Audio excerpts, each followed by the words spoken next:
तो समस्त को आज भिडियो नमस्कार। तो यहाँ देखिपारे बिलाती आमर छात उपरे होती।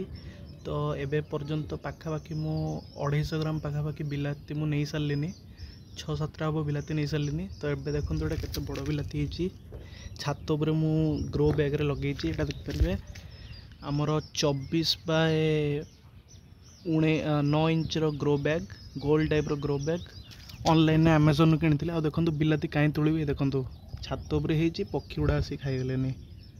तो ये बिलाती गुड़ा को कट करवा।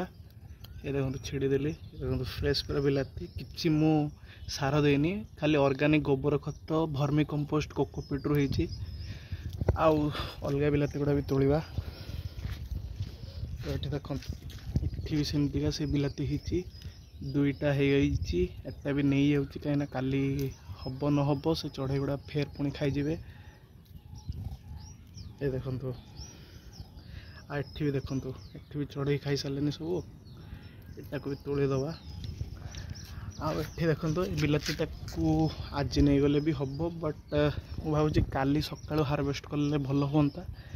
तो एमती देखिपारे केते गुड़ा बिलाती गच लगे से पाखापाखि आज को धरिकी 700 ग्राम 800 ग्राम बिलाती मु माने हार्वेस्ट कर सारे। तो फर्स्ट टाइम एटा मु करची।